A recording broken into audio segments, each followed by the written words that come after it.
Laudetur Jesus Christus, praise be Jesus Christ.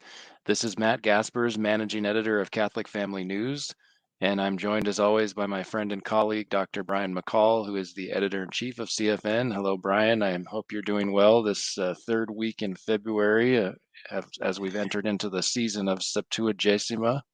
Yes, we're inching closer to Lent. Yes, yes, doing well. Having a good, busy but a good week. All right. Yes, it has been a busy week on multiple fronts, as we will find in our show this week. Our stories are going to include a couple of new papal documents known as Motu Proprios, issued on the Pope's own initiative. They're apostolic letters of I guess you could say, a legislative nature. One concerns the structure of the Congregation for the Doctrine of the Faith, and the other is in regard to certain parts of canon law. So secondly, we're going to look at a recent low-profile meeting between the Superior General of the Society of St. Pius X, Father David Pagliarani, and Pope Francis, which apparently took place, I think, on February 12th is what the reports are saying, if I'm recalling that correctly. We're also going to look at some updates about the Freedom Convoy in Canada. Things are ramping up. The temperature is rising, you might say, with that situation because Prime Minister, as an American, I'm used to saying president, Canadian Prime Minister Justin Trudeau invoked the so-called Emergencies Act in response to the ongoing demonstration. And it's not the equivalent of martial law, but it's approaching that. So we'll get into that. And then finally, a very positive story to end today, an interview of a young man that some of you viewers, football fans, might be familiar with, Harrison Butker, who is the starting kicker for the Kansas City Chiefs. And the interview is about his love of the traditional Latin Mass. He regularly serves the traditional Mass, and his thoughts about Traditionis Custodes. So that's what we have for you today. We are coming to you live on Thursday, February 17th, the year of our Lord 2022. And it is the Thursday after Septuagesima. There is not a saint assigned for today on the traditional Roman calendar. So the readings for Mass are a repeat from the preceding Sunday, Septuagesima Sunday. And I thought to set the tone, the spiritual tone for today's show, as we do at the beginning of each episode, we try to spend a few moments pondering the things that are above, as St. Paul says, and grounding ourselves in the spiritual riches of Holy Mother Church. I just want to read the first few verses from the epistle, definitely relevant for our final story today, involving a sports figure. So St. Paul, as he does in multiple places in the New Testament, compares the Christian life to the life or the discipline of an athlete. So this is 1 Corinthians chapter 9, verses 24 to 27. He says, "Know you not that they that run in the race all run indeed, but one receiveth the prize? So run that you may obtain. And every one that striveth for the mastery refraineth himself from all things. And they indeed that they may receive a corruptible crown." So in his day, he was referring to probably something similar to the Olympic Games, where they would receive a crown. The winner would receive a crown. But we, he says, as Christians, Catholics, we are striving for that incorruptible crown, the crown of life that God has promised to those who love him, as St. James says in his epistle. So St. Paul goes on in this passage. He says, "I therefore so run, not as at an uncertainty. I so fight, not as one beating the air, but I chastise my body and bring it into subjection, lest perhaps when I have preached to others, I myself should become a castaway." So it's just a good reminder for all of us that we can never give up the fight. That's a very strong verse against the Protestant notion of once saved, always saved. Well, I said this prayer, I'm in God's friendship now. It doesn't really matter what I do. Not according to St. Paul, which ironically is the one that they look to for their once saved, always saved, and faith alone, and all of those other heresies. And it's also very appropriate that Holy Mother Church places those verses before us on Septuagesima Sunday, since Septuagesima, as Brian described last week, is really a pre-Lent, getting us ready for the great season of Lent, of prayer, fasting, and almsgiving. So kind of as a segue, we do have a video clip that we want to show you that, speaking of living a penitential life, a life of prayer and fasting, perhaps no other order in church history has exemplified this as much as the Carmelites. And as we've reported on this show before, there's a particular monastery in Pennsylvania, well, there's a few of them, traditional Catholic Carmelite monasteries who follow the original rule of St. Teresa of Avila. This one's in Fairfield, and they have been persecuted, under the pretext of apostolic visitations and such. But there's a new documentary that's been produced that it looks excellent. I haven't had a chance to watch the whole thing, but we're gonna just play the first couple minutes of it to give you a flavor of it and encourage you to watch it on your own. It's produced by an outfit called, let's see, well, here we go. Yeah, Lux Veritatis Media is the name of the YouTube channel. So Brian can go ahead and play that clip. Would you dedicate your entire life to prayer? Forego conveniences? Close yourself off from the world?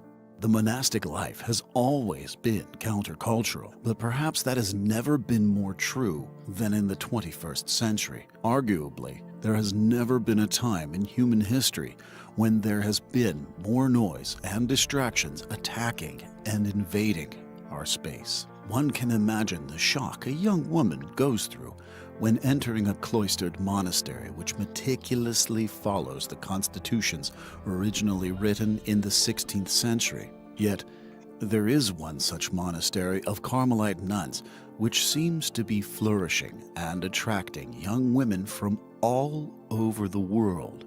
These women seek a spiritual life deeply rooted in tradition. Perhaps what is most stunning is that this particular monastery has taken the idea of counterculture up a notch. They shun the use of electricity, running water, and many other modern conveniences, a perfect example of living off the grid. We were granted permission from their Mother Superior to enter the monastery and create this documentary. However, in the strictest adherence to their constitutions, we could not film any of the nuns. We witnessed a glimpse of their life from their eyes and were privileged to interview a few of them. We spoke with their families, former novices, clergy, and community members, all of whom helped us capture the joyful mystery that attracts so many to this monastery. So it looks like the documentary is very well done, very professional. So I look forward to watching it in full. It should be very edifying viewing, especially Yes, for it does. It does. It does look like a well done, and it's really, it may seem a little strange. Why would a Carmel be doing this right now? But I think they need to get a message out because of the persecution, because of what's going on. So And people need I mean, even prior to the persecution, they were in the midst of a major building campaign. They're trying to build, they're booming with vocations. They need more space to house them. So they are building, in a very traditional manner, brick by brick, a new monastery building. It's a monastery meant to last for the ages. So they definitely need support. Yes, yes. So, turning to our stories, then we have a lot of interesting developments this week. The first one is one you may not have noticed because you may have seen a headline about it, but it doesn't seem that important. I actually think these will turn out to be two important events. So, the Pope issued two letters motu proprio, and that just means it's a law coming directly from the Pope. It doesn't go through one of the congregations. So it's not a document coming from them, it's from the Pope kind of directly on his own authority, is what that means.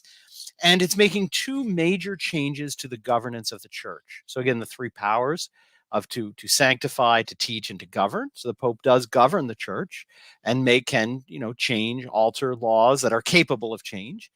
And he does these, but they really offer an interesting insight into why they're going. And I think as you hear a little about them, ask the question, why now? Why are these being done now? So the first one is pursuant to a motu proprio fidem servare. and it restructures the congregation for the doctrine of the faith.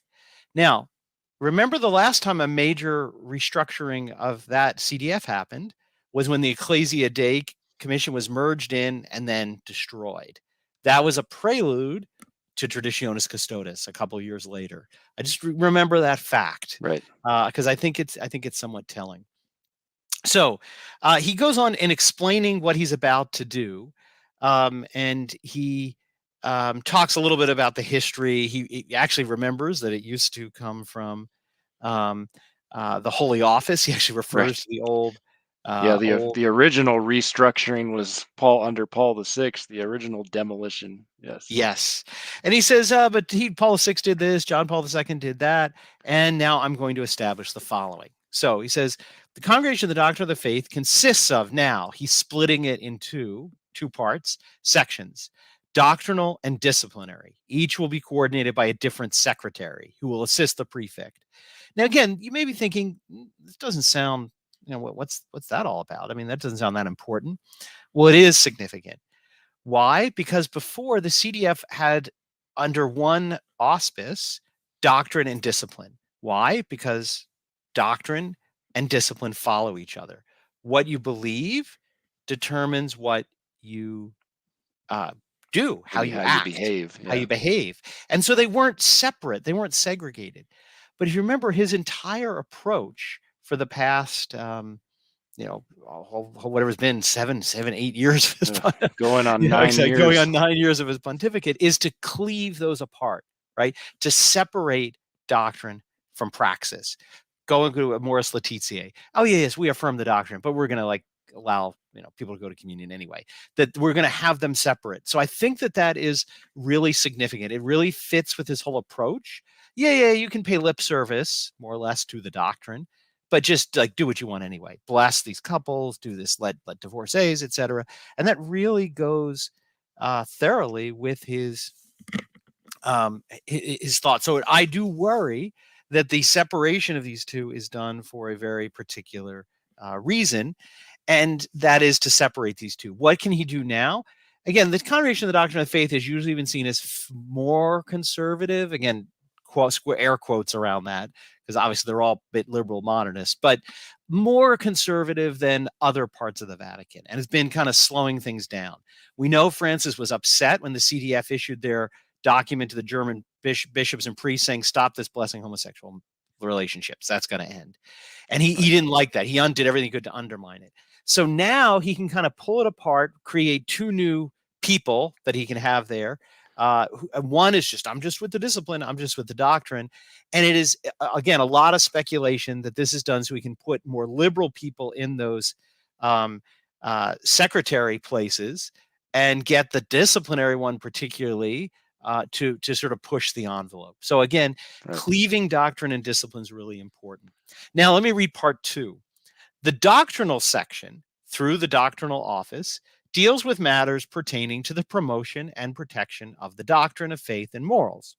It also encourages studies aimed at increasing the understanding and transmission of the faith in the service of truth. Nope, sorry, didn't say truth. In the service of evangelization, so that its light may be a criterion for understanding the meaning of existence, especially in the face of questions posed by the progress of sciences and the development of society. So hold on. The Holy Office was supposed to be the protector of the faith, the pit bull that was, we're here to protect the faith. Here he's saying, no, you're here to develop doctrine, to come up with new ideas in the service of evangelization. So again, evangelization should follow the faith. Here's the faith. Do you want it? Here he's getting it the other way around. Our goal is to evangelize. We need to kind of study the faith to fit it into our evangelization plans, as well as the progress of modern sciences and development of society. Again, that to me was loaded language for the homosexual question, because it's, I think, doctrine's got to update because now science and society tells us we've misunderstood this all the time, and now we understand it better, and we need to change the doctrine. I think that is a loaded statement. That doctrine doesn't drive science, drive and control and limit. but it follows it and has to accommodate itself to it. That's what that number 2 paragraph is saying. I think the other big problem is that the word evangelization to Pope Francis doesn't have the traditional meaning of Yeah. go out and make disciples of all nations. It just means dialogue, basically. Speaking Not of actually. dialogue, Yeah. that comes up because the other thing the CDF and formerly Holy Office used to do was to call in theologians or priests like Hans Kuhn, who had left the reservation, right? Who were promoting heresy and saying, this is banned. You can't teach this. This is against the faith. So he refers to that. Listen to what this is. With regard to faith and morals, the section shall arrange for the examination of documents to be published by the dicasteries, the Roman Curia, as well as writings and opinions which appear problematic for the correct faith, encouraging dialogue with their authors and proposing suitable remedies. So not banning them because they're heretical, but proposing dialogue. Again, this I see a real weakening of the whole So in other words, doctrinal. discussing with criminals what they think their sentence should be. Yes. And then he goes on to talk about the disciplinary section and just it's going to handle disciplinary matters. We don't have enough time to really talk about any details in there. And then notice, but it's supposed to be the courts, right? It's supposed to punish people. What he draws out to this end, the section promotes appropriate training initiatives offered by the congregation to ordinaries and legal practitioners in order to foster a correct understanding and application of the canonical norm. So we need more corporate training. And again, it's okay, but in like a one-page thing, that's what he emphasizes, corporate training. So that's his first change. Again, he splits the CDF into praxis and doctrine, undermines the doctrine because it's got to be at the service of his version of evangelization. Troubling. Okay, next one. He makes some very precise changes to canon law. There's some changes of very few words, but I think there's a big significance here. And I think he really signals in the opening of this motu proprio, which is competentias quasdam de cernere, which was only out in Italian for a while, but the English version is finally out. He says, the assignment of certain areas of competence with regard to the provisions of the codes intended to safeguard unity of discipline in the universal church and executive power in the local churches and ecclesiastical institutions corresponds to the dynamic of ecclesial communion and enhances proximity. A healthy decentralization can only foster that dynamic without prejudice to the hierarchical dimension. And again, so he's signaling here, this is pushing his envelope on decentralizing the church, weakening the power of the Pope, except remember the one place it doesn't. That's why he's got the hierarchical dimension when it comes to traditional mass. Now, I want to keep that in mind because remember his whole focus on unity in this paragraph. What's his only thing you have to be unified with? That's the Novus Ordo. You can be as disunified in the way you celebrate the Novus Ordo as you want, but you need to do it. These changes, I think, are in anticipation of the coming persecution. So why do I think most of these changes were done?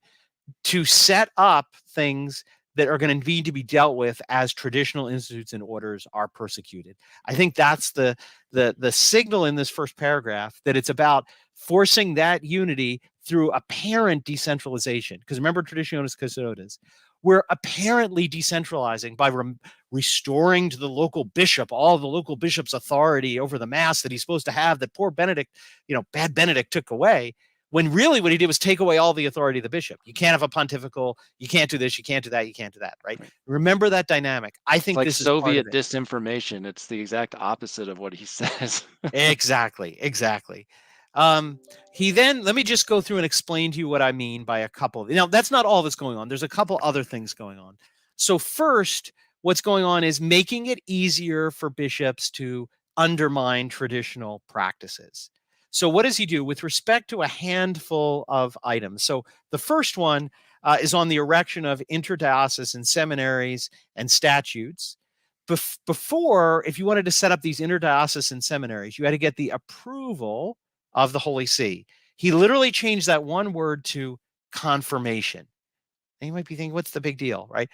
Well, it is a big deal because approval means the Holy See has to look at this and say, nothing wrong here.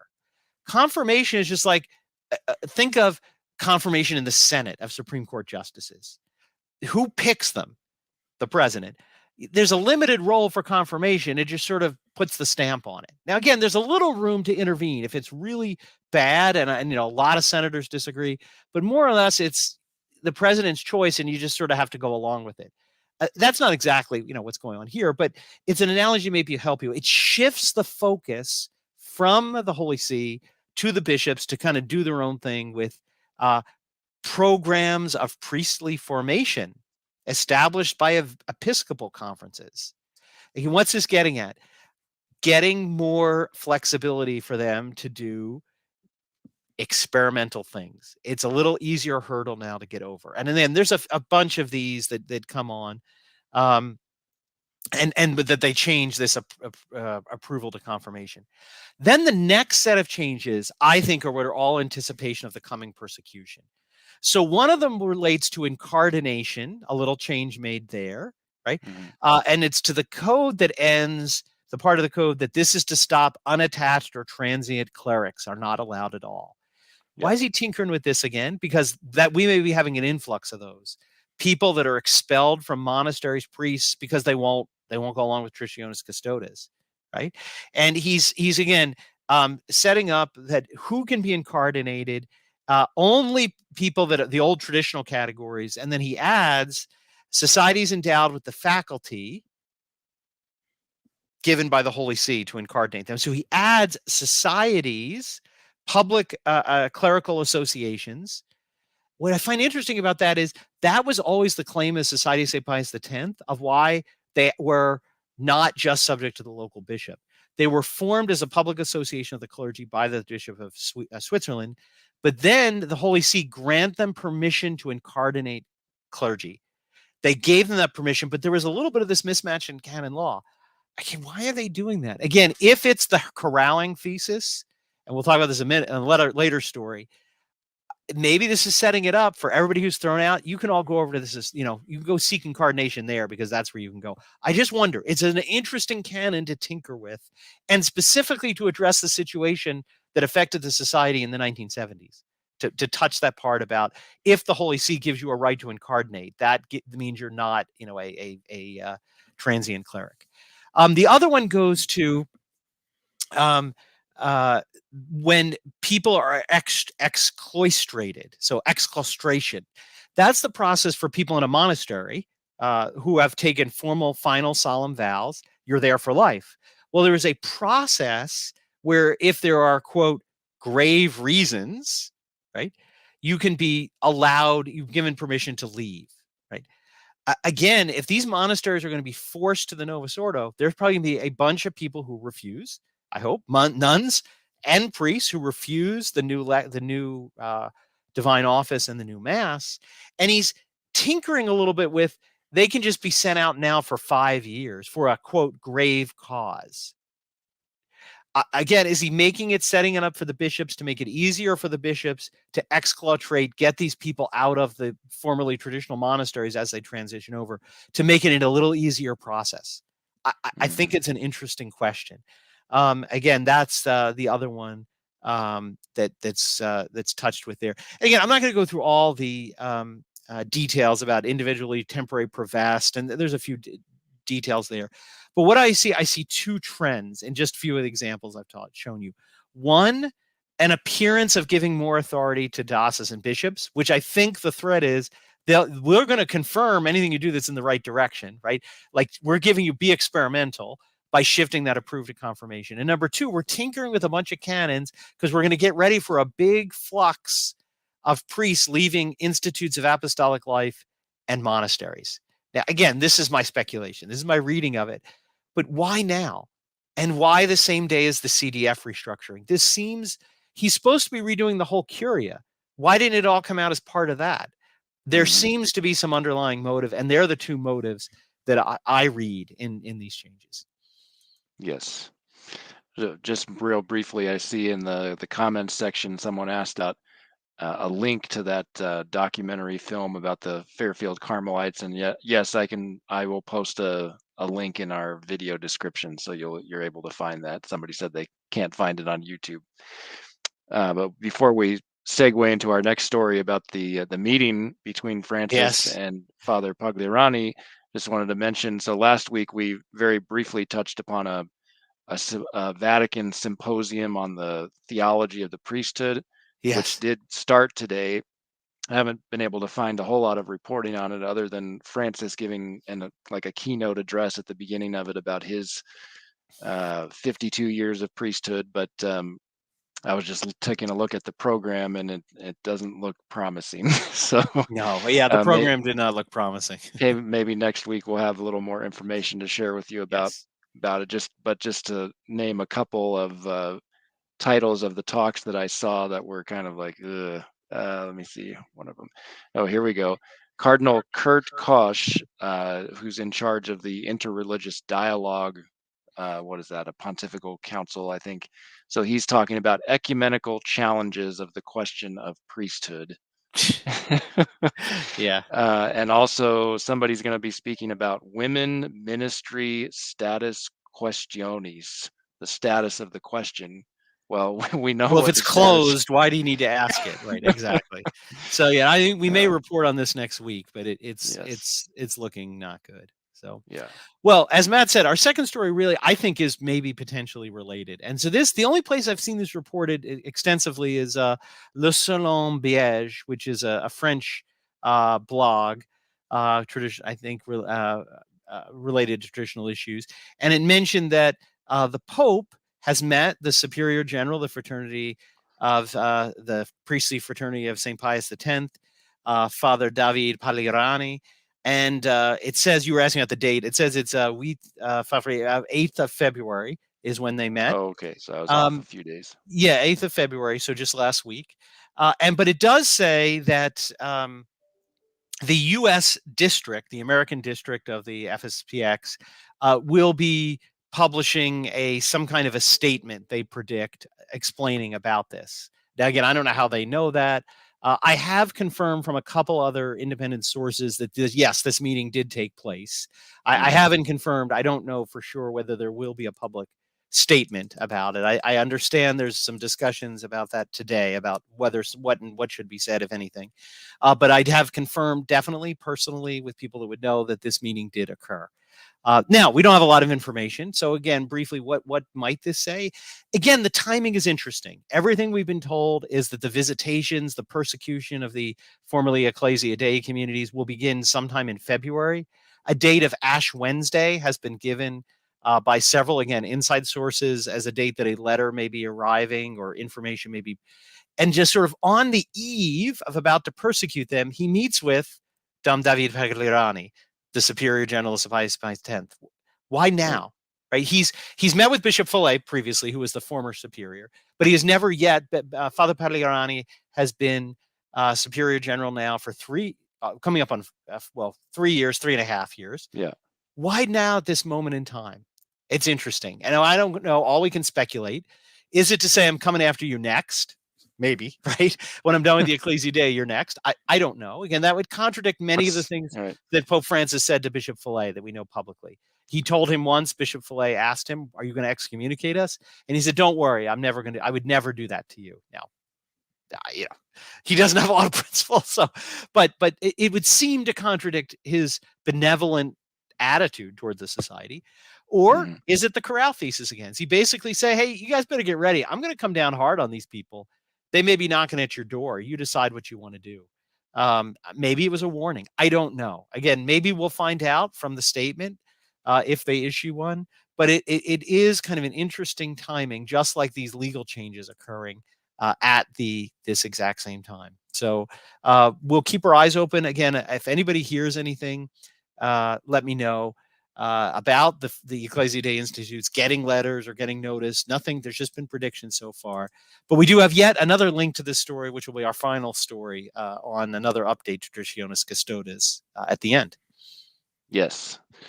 All right. So briefly, we're going to transition into the civil sphere, as we have the past couple of weeks. We've been reporting on the updates on the Freedom Convoy in Canada, which we published a good article by Kennedy Hall, kind of a reflection on, he is Canadian, so reflecting on the significance of this movement at this time in history for Canada. So you look for that in the upcoming March newspaper. So as you'll recall, the Freedom Convoy, several trucker convoys started from, in the west part of the country, from British Columbia, and also from the city of Vancouver,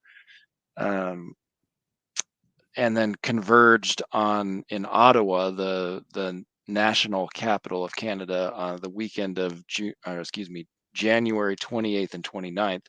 So this has been going on for a few weeks now, and the Prime Minister of Canada, Justin Trudeau, a notorious globalist, disciple of Klaus Schwab, et cetera, and I'm kind of ignorant of Canadian history, but I didn't realize that his father served as prime Yes, minister his as father well did. Yes. until recently. Yes. And that ties into the story, actually. So Justin Trudeau on Monday of this week announced that he was invoking something called the Emergencies Act, sometimes known as the emergency. I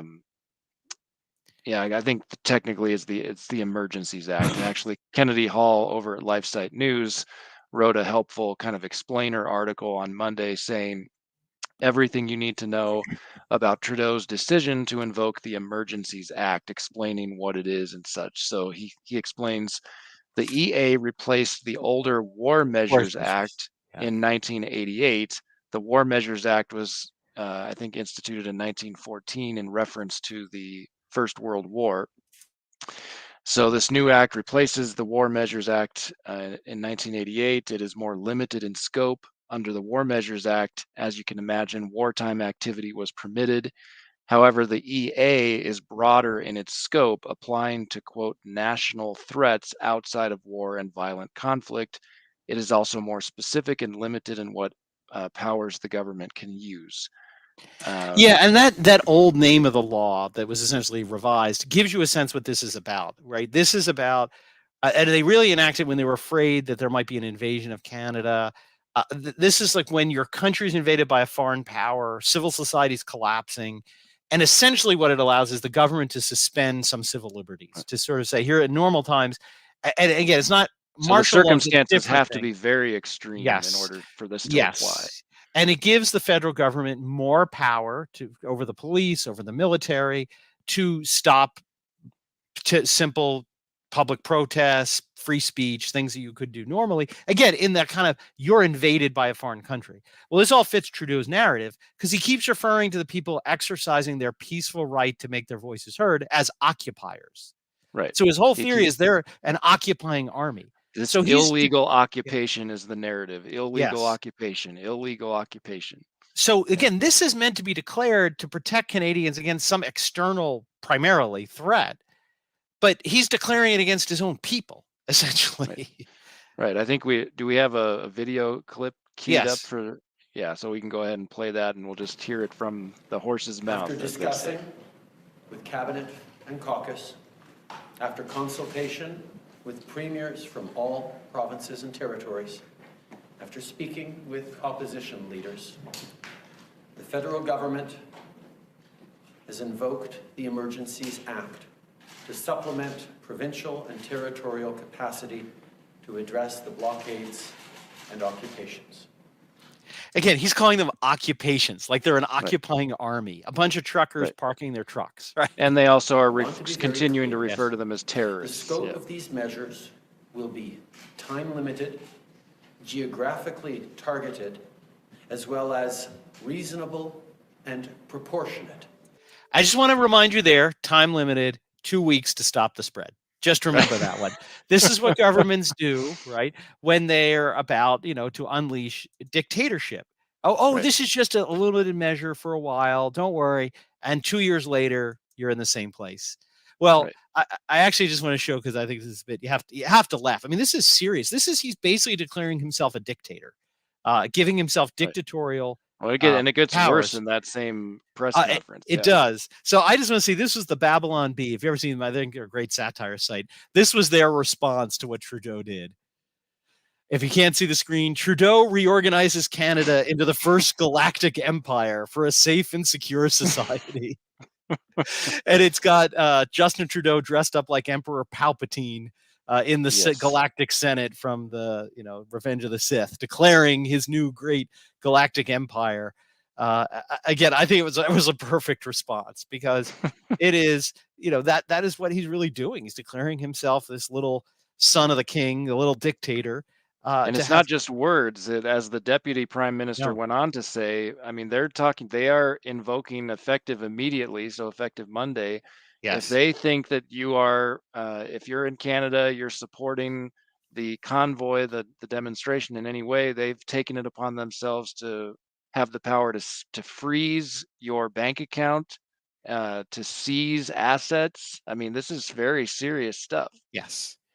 Yes. That they While have. all the while claiming that their charter of rights, the equivalent of their constitution, is not being violated by any of them. Exactly. It's unbelievable. I mean, this is, people criticize, talk about when Lincoln suspended habeas corpus during the Civil War, when there was an actual war going on. This goes way beyond, this goes well beyond what Lincoln did in the Senate. As bad as that was, this goes well beyond that. And again, for people, maybe you're sitting in America listening to this, oh, well, that's Canada. That would never happen here. Well, we have the same provisions of our law, the civil forfeiture acts, that are that if you are believed to be involved in criminal activity, they can seize any and all property, money, anything in this country. So this is how he's done. He's basically maneuvered to declare the just exercise of their rights of free speech and assembly a crime, criminal, illegal, which it's not. Now that it's illegal, now we can use these powers to seize assets connected to criminal activity. That's how they went after GoFundMe, because they said it was funding crime, essentially. Right. And the deputy prime minister did specify explicitly in that press conference, talking about crowdfunding sites, cracking down on those, basically shutting down the ability to crowdfund for such a demonstration as the one that's been going on the last few weeks. Yes. And so we do have, here was the response of the acting leader of the opposition. So over the sort of the weak-kneed conservatives, lackluster opposition to Trudeau's 2 years of dictatorship, the Conservative Party did have a shakeup, and their leader resigned. Ms. Bergman became the leader, so she hasn't that formally been sort of confirmed, but she's the interim leader. This was her. Let's take a little bit look at her response to the emperor's new declaration of his Order 66 to hunt down the truckers. Conservatives want to see an end to the blockades. We want to see them ended peacefully and quickly, and in a way that Canadians feel that they've been listened to, heard, and respected by their Prime Minister. We are concerned that the actions of the Prime Minister will not have that effect, and in fact will have the opposite effect. Today the Prime Minister announced that he will be invoking the Emergencies Act.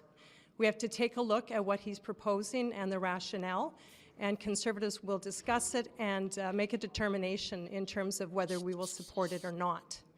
At first blush, we are very concerned with what we see. First and foremost, if you look across the country, provinces are not in agreement with what the Prime Minister is proposing. He has said he has consulted, but there really is not collaboration or agreement. Alberta is opposed to it, Saskatchewan, Manitoba, and Quebec. So just pause there to make you understand what she's saying. So the way the Emergencies Act works is the Prime Minister declares it, but then he has to go to Parliament, I think it was within a week or so, and get Parliament to sort of approve what he's done. So there's like a check, which you understand with these serious powers, there's a check on it. It's kind of like the War Powers Act in the United States. If the president initiates a hostility, he has to go to Congress and get them to approve it. So that's what she's referring to. She said, well, because he hasn't actually presented. And when he does that, he say, here's how long it is. Here's our goals, has to explain it. So she's being a little cautious, saying, well, we'll look at it, but don't be optimistic. We're not that in favor of it. But secondly, this is interesting because it parallels between church and state. Before he invokes the Emergencies Act, he has to talk to essentially the equivalent of our governors, the head of each province, so like the governors, and consult with them. Hey, do we need to do this? And again, it doesn't say they have to. This gets back to like our approval, confirmation, what's going on. He consults with them. She says she has evidence that most of them said, don't do this. We don't need this. This is a bad idea. And he does it anyway. Again, this is how dictators like Francis, like Trudeau work. they pretend, oh, I'm consulting. Oh, I'm going to have a survey. I'm going to have a questionnaire. Then I'm going to do what I want because I don't really care what you say. And that's really what she's saying. You consulted them and then totally ignored them when they said this is a bad idea. But essentially, I think that's kind of the gist of what she's doing. Not a very fiery. I mean, I would have expected more outrage, a little more cautious. But she is saying, look, this seems to be a sledgehammer against a fly, right? Right, Invoking exactly. this. I mean, it's. And I did watch a little bit of the debate this Yeah. morning in the House of Commons, the Canadian Parliament, and that's what one, I forget the member's name, but member of Parliament was saying, who has practiced law for, I think he said like 14 years, and what was the first step taken in response to this situation? Crickets. What was the second step? Crickets. So in other words, he's let this go and go and go, and he refuses to talk to anybody who disagrees with him. The offers have been made and he's turned them down, he's ignored them, and then he comes out with the nuclear option, essentially. Yes. And I saw the other day the truckers had a little press conference, and they had with them an elderly lawyer who's, I think, retired now, who was one of the people that wrote the Emergencies Act back when they changed from the old War Power Act. He was the author of it. And they have him Wow. on, and he's saying, this is not what was meant. He said, and this act has never been invoked in the Right. history of its use. Right. And it's for this? Like, this was never what we envisioned when we wrote it. And again, Right. that's from Well, that's the I spoke earlier about his father being prime minister. Yes. So interestingly, his father was the only prime minister in Canadian history to invoke the previous act, the war powers, back in, I think it was 1970, in response to some actual terrorists. Yes. Like kidnapping politicians and threatening to murder them. They may even have done so. I don't remember. Yes. And then Trudeau, Jr. is the only one who's ever invoked the current Emergencies Act. So that's very interesting. Following in his father's footsteps. Yes, it's a family tradition.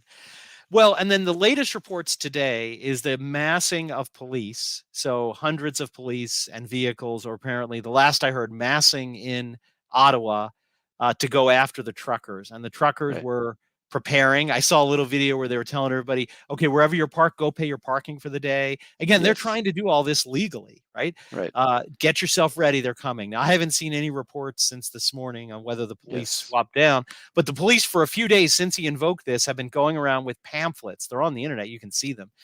They uploaded them, basically saying you're going to face dire consequences. We're coming at you, more or less is what they say, very soon. This is your last chance, right? Again, he's executed Order 66, and he's sending in the Canadian Mounties against the truckers and their younglings who he threatened. I mean, it's unbelievable. It could be a movie if it weren't real.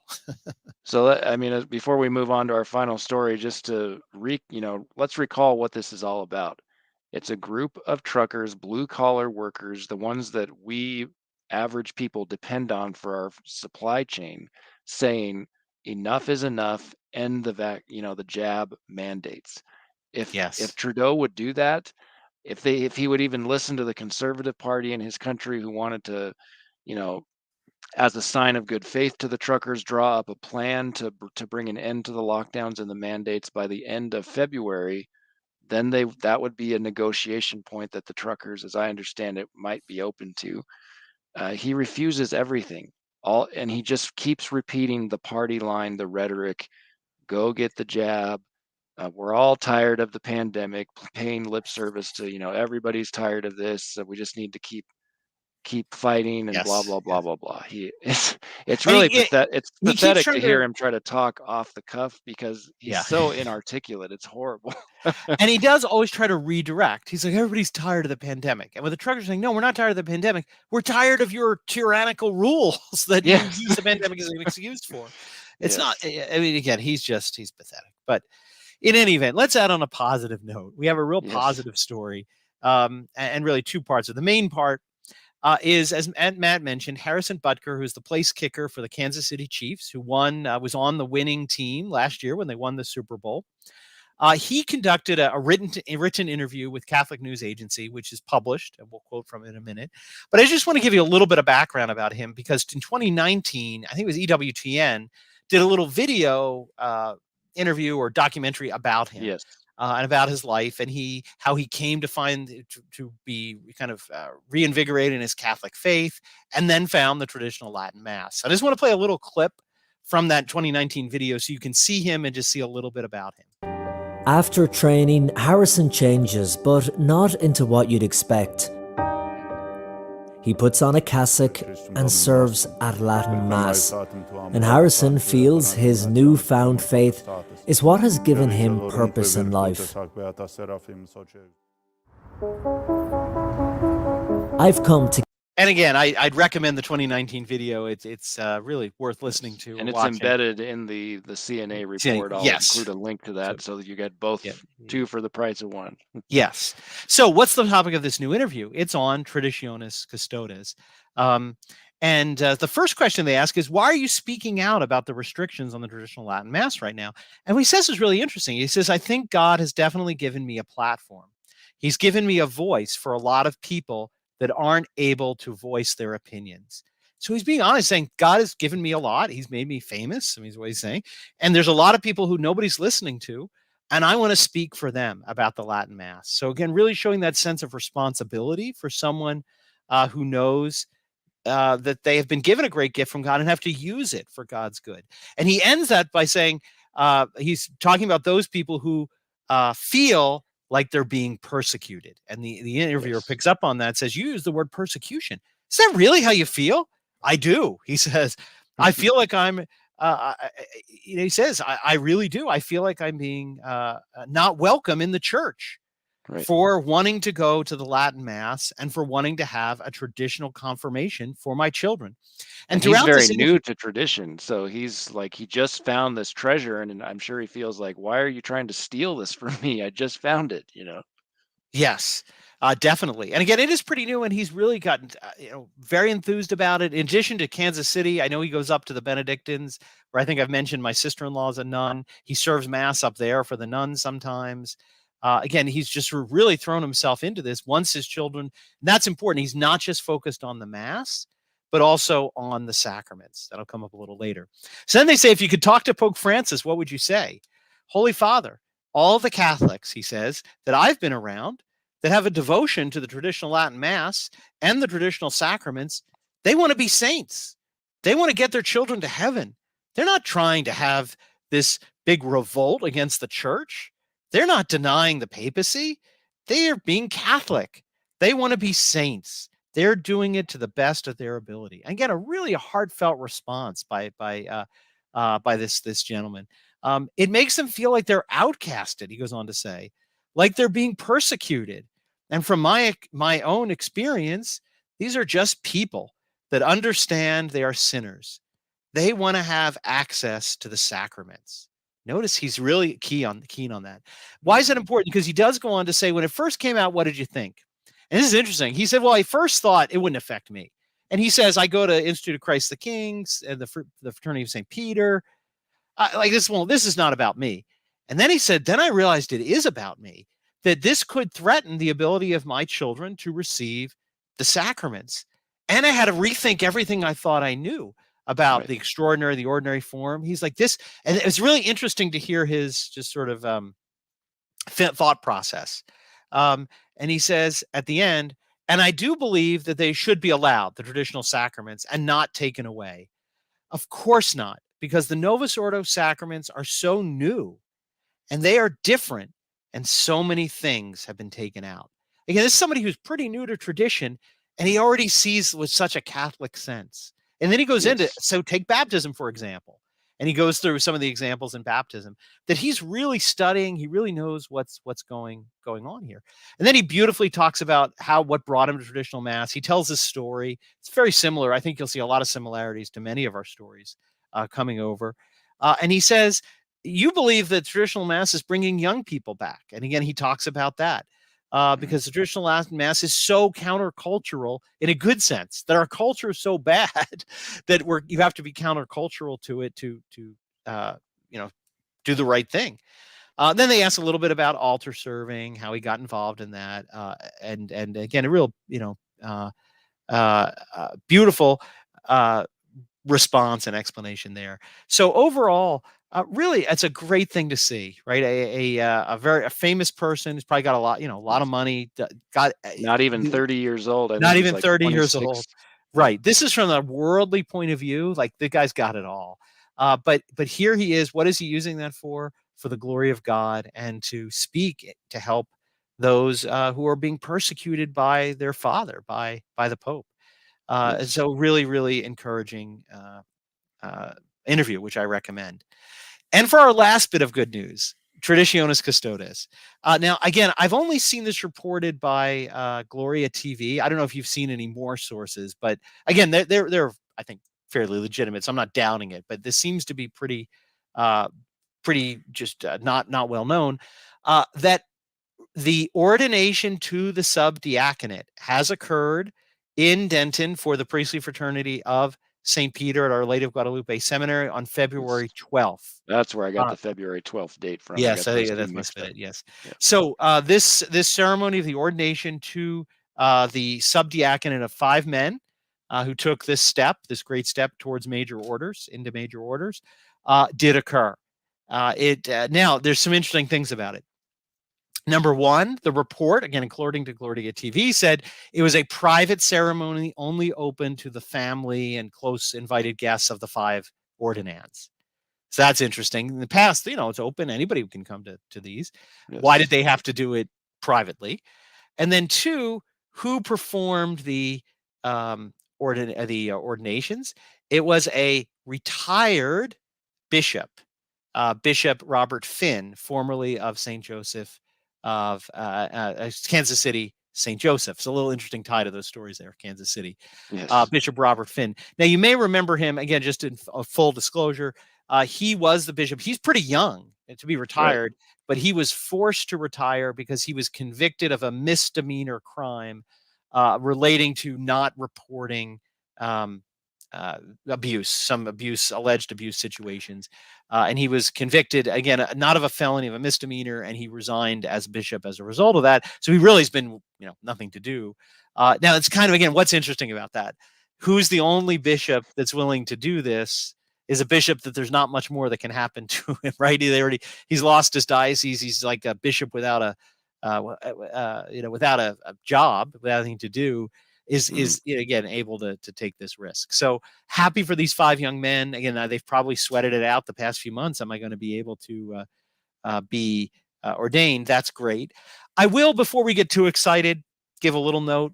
I think the real test will be the priestly ordinations, because if you'll remember that the hot summer in the 70s, when they forbade Archbishop Lefebvre from ordaining. So in 75 into 76, when they said no ordinations, he did the minor orders, he did subdiaconate, nothing, no reaction from Rome.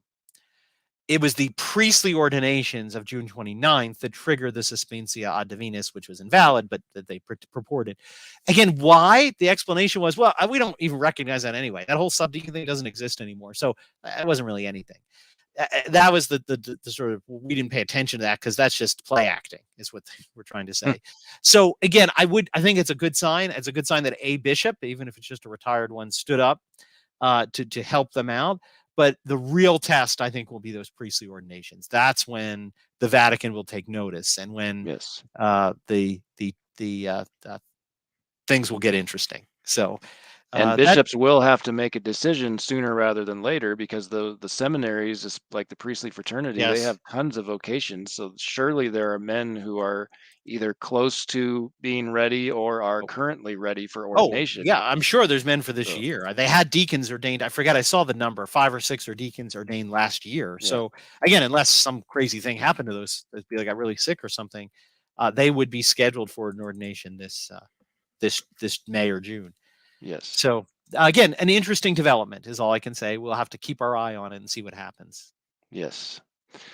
All right. Well, that brings us to the end of our stories today. I'm glad we had a really positive story to end on, and we commend Harrison Butker and hope that God continues to bless his efforts to get the message out, to use that platform that he's been given. Yes. So if you've enjoyed our show today, we do ask for your support, and a thumbs up, a like, and a share on social media. Help us spread the word and grow our audience so that we can reach more souls with this content. And ultimately, if you enjoy our free content, we do ask for your support in the form of a subscription to our monthly publication, Catholic Family News. Visit our website, catholicfamilynews.com, for all the details on how to subscribe. And with that, we will close by invoking Our Lady, as we always do, and praying together a Hail Mary. In the name of the Father, and of the Son, and of the Holy Ghost. Amen. Hail Mary, full of grace, the Lord is with thee. Blessed art thou among women, and blessed is the fruit of thy womb, Jesus. Holy Mary, Mother of God, pray for us sinners, now and at the hour of our death. Amen. Eternal Father, offer the cross of our Lord Jesus Christ and all the instruments of his holy passion. Thou may put division in the camp of thy enemies, for as thy beloved Son has said, a kingdom divided against itself shall fall. Our Lady of Fatima. Pray for us. In the name of the Father, and of the Son, and of the Holy Ghost. Amen. Amen.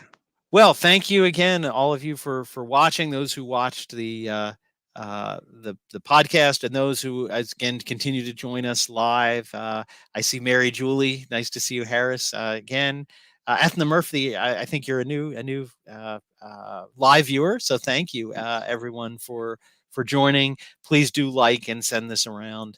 And tell a friend to join you next week for the live stream. Tell a friend to join you. Say, I'll see you in the CFN live stream. That's right. So we wish you all a wonderful Quinquagesima Sunday, and we hope you have a great week, and we will hopefully see you next week. Yes, God bless you.